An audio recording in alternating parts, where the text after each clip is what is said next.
आज के स्कूल चीज पत्र प्रेजेंट दिए ने कालू उपस्थित sir ghetto yes sir hello उपस्थित मास्टर मশাই ঠিক আছে চল আজকে ক্লাসটা শুরু করা যাক।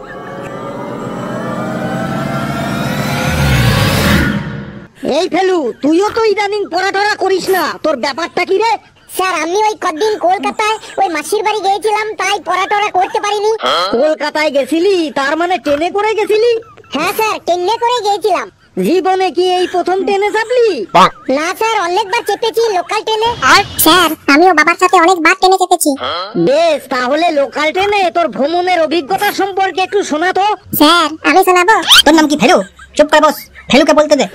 স্যার লোকাল ট্রেনে ভ্রমণ শোনাচ্ছি স্যার। স্যার প্রথমে স্টেশনে গিয়ে টিকিটের লাইনে গিয়ে দাঁড়াতে হয়। প্রত্যেক স্টেশনে টিকিটের লাইনে এমন একজন লোক থাকবেই যিনি লাইন না দিয়ে লাইন টপকে কাউন্টারের সামনে চলে আসবে টিকিট কাটার জন্য। আর তখনই পেছনে সবাই রেগে গিয়ে চিৎকার করে বলে, ও দাদা আপনি লাইন না দিয়ে আগে যাচ্ছেন কেন? লাইন দিন তারপরে টিকিট কাটবেন। এই নিয়ে একটু ঝামেলা হবেই হবে। স্যার ফেলু ঠিক বলেছে, আমিও দেখেছি সেই লোকটাকে। এসে বলবে আমার ট্রেনটা প্ল্যাটফর্মে দাঁড়িয়ে আছে আর মুখটা এমন করবে যেন ওটাই লাস্ট ট্রেন। তারপর টিকিট কেটে যখন প্ল্যাটফর্মে গিয়ে ফ্যান পাকার নিচে বসতে যাবেন তখনই দেখবেন প্রত্যেক ফ্যান পাকার নিচে কেউ না কেউ বসে আছে। ফ্যানের নিচে বসার কোনো জায়গাই পাবেন না। স্যার ফেলু একদম ঠিক বলেছে, আমিও বাবার সাথে পেপার পেতে প্ল্যাটফর্মেই বসেছিলাম।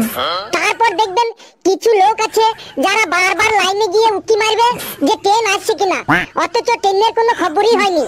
তারপর যখন লোকাল ট্রেন আসবে তখন দেখবেন ট্রেনের যে বগিগুলো আপনাকে পেরিয়ে যাচ্ছে সেই বগিগুলোই খালি আছে, কিন্তু আপনার সামনে যে বগিটা দাঁড়াবে সেই বগিটা দেখবেন লোকে একদম গাদাগাদি ভর্তি।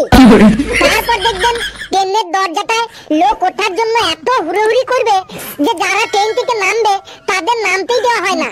এই নিয়ে ওঠার প্যাসেঞ্জার আর নামার প্যাসেঞ্জারদের মধ্যে খানিক ঝগড়া হয়। স্যার ফেলু একদম ঠিক বলেছে, নামার প্যাসেঞ্জাররা বলে, ও দাদা নামতে দিন, পুরো ট্রেনটাই তো ফাঁকা আছে। আর যারা ট্রেনে চড়বে তারা বলবে নামতে পারেন না তো ট্রেনে চড়েন কেন? তখন ধাক্কাধাক্কিতে লেগে যায়, অল্প গালাগালি হয়। তারপর কোন রকম যখন ট্রেনে উঠেই সবাই ইনকোয়ারি করতে শুরু। ট্রেনে উঠে আবার ইনকোয়ারি? কিসের ইনকোয়ারি?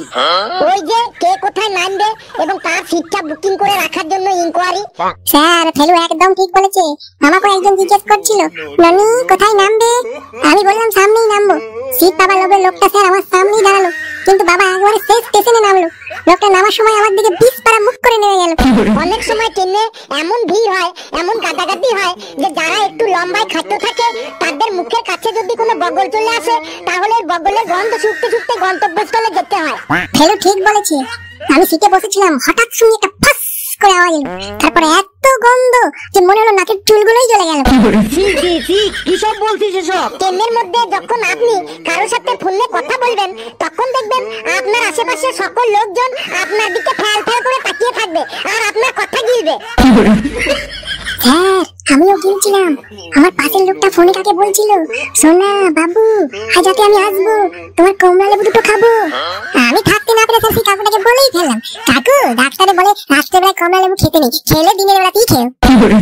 তারপরে দেখবেন আপনি যদি ট্রেনের মধ্যে কোনো পেপার কিনে পড়তে থাকেন তখন আপনার পাশের লোকটা আপনার কাছে পেপারের মাঝের পাতাটা চাইবে। হ্যাঁ স্যার আমার বাবার কাছেও নিয়েছিল, কিন্তু ভুল করে ফেরত না দিয়ে পেপারের পাতাটা নিয়ে দিব্যি নেমে গেল। হ্যাঁ স্যার তারপরে মজা লাগে ওই হকারদের দেখে, এত ভিড় এত গাদাগাদি যে আপনার পিঠে চুলকানি হলেও আপনি চুলকাতে পারবেন না, কিন্তু হকাররা ঠিক ওই ভিড়ের মধ্যে দিয়ে দৌড়ে দৌড়ে বিক্রি চালিয়ে যাবে। লোকাল ট্রেনে হকারদের স্টাইলটা আমার দারুণ লাগে। একজন বলতে বলতে যাচ্ছে, দেবো নাকি দাদা ছাল ছাড়িয়ে নুন মাখিয়ে, মানে শসা বিক্রি করছে। আরেকজন বলছে ভালো দই খান মাত্র 10 টাকা, নবদ্বীপের ভালো দই মাত্র 10 টাকায়, ভালো দই খান মাত্র 10 টাকায়। আর তার পেছনেই আরেকজন বলতে বলতে আসছে, খেললেই মরবে খেললেই মরবে। আমি প্রথমে ভেবেছিলাম ওই দই যে খাবে সেই মরবে, তারপরে দেখলাম ওই লোকটা ইঁদুর আর আরশোলা মারার ওষুধ বিক্রি করছে। তারপরে একজন হকার বলতে বলতে এলো, সবাই কি ভালো হয়ে গেছে?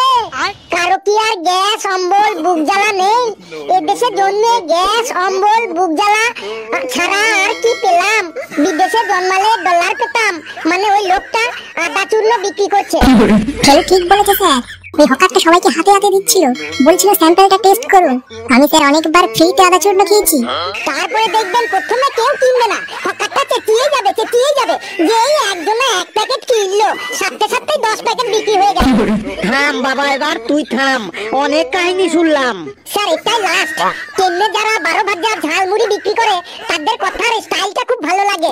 হ্যাঁ স্যার, ছেলে একদম ঠিক বলেছে, আমারও ভালো লাগে। কত সুন্দর করে ছড়া করে বলে, চাল ভাজা, ডাল ভাজা, কলাই ভাজা, মটর ভাজা, ছোলা ভাজা, বাদাম ভাজা, কুসুম ফুলের বীজ ভাজা, খেতে ভারী মজা মজা। দেব নাকি দাদা? বেশ বেশ, তুই থাম বাবা, আর বলতে হবে না, তোরা সবাই বস।